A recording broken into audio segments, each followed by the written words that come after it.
Have you ever noticed that in the really good movies, the good guy and the bad guy are always competing for exactly the same thing? Someone's affection, a shiny new trophy, or a different vision of tomorrow. But when two people go head to head, we get conflict. And out of conflict, we get drama. In a galaxy not so far away, the same is true for business. Italian restaurant versus Italian restaurant, phone versus phone, service versus service. Some days you're winning, but other days you're scrabbling to get off the ropes. And let's face it, in business, what's more depressing than having a slow month? But the thing is, without the fight, no one would be in the fight. Because without conflict and drama and setbacks, winning wouldn't feel like winning at all. And we all love to win. Just think about that. We actually love to win. We don't like winning. We don't think winning a new customer is just okay. We love to win because going head to head with a competitor isn't that easy. Of course, whatever the niche you're in, there will be others, often with similar backgrounds, willing to wake up every single day and roll the dice against you. And like you, they'll be making informed, incremental adjustments based on customer changing tastes or instinctively adapting to the latest trends in the market. And gut instinct is a real thing. But how do you stay on top? How do you reach and resonate and keep reaching and resonating with your target audience in a crowded market? And what's the secret gut-punching ingredient that gives your brand a shot at the title time and time again? And if you dare to move up a division, what helps you compete with those that are better than you? Which brings me on to one of my favourite case studies. A case study that will make a pretty darn good movie. How Kellogg won the cereal wars of the Great Depression. Now, in the late 1920s, two companies, Kellogg's and Post, dominated the market for packaged cereal. And Post was the undisputed market leader. But then along came the Great Depression. Now, as no one knew what would happen to demand, it was time to make bold decisions. Now, given that Post was already the market leader, they did the predictable thing, the prudent thing. They cut back on costs and they cut back on their marketing. But Kellogg's, on the other hand, doubled its ad budget. They moved aggressively into radio advertising and heavily pushed their new cereal. You see, Kellogg realised that when times were hard, people were receptive to new ideas, new stories, and new heroes. And when people could afford cereal again, guess what? Kellogg was the only brand in town. The rest, they say, is history. And that's the lesson here. If you want to win the fight, you have to be seen to be in the fight. You have to be seen as a contender. If you are a genuine contender, people will give you their time. And if you win the strategy of time, customer commitment to you will surely follow. So let's quickly clarify the word system. Now think about McDonald's. Using a marketing system is exactly how they built a billion-dollar empire.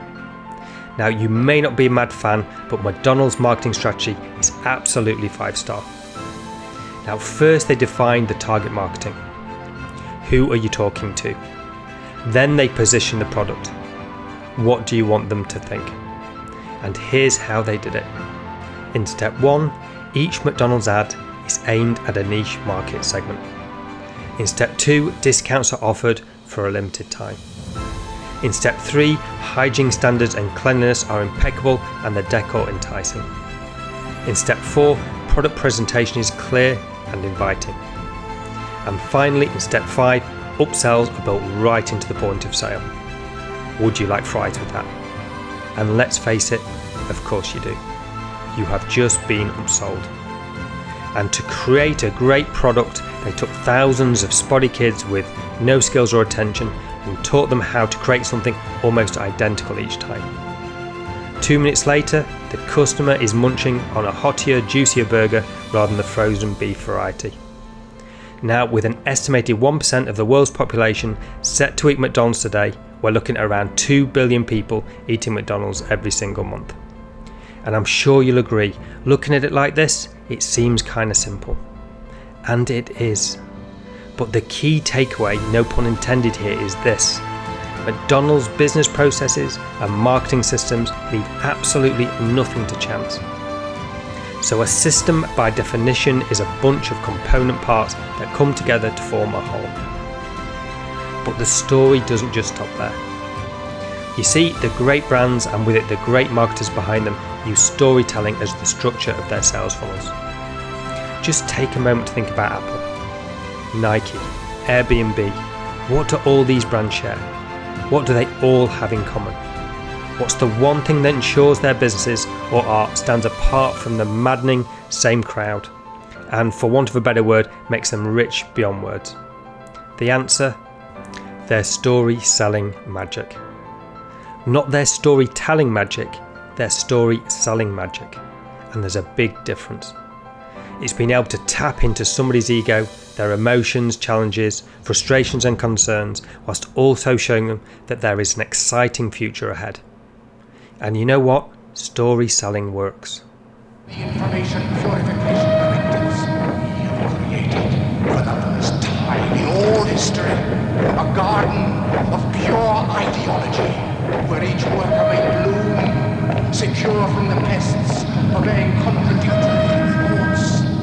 Our unification of thoughts is more powerful a weapon than any fleet or army on earth. We are one people, with one will, one resolve, one cause. Our enemies shall talk themselves to death, and we will bury them with their own confusion. We shall prevail.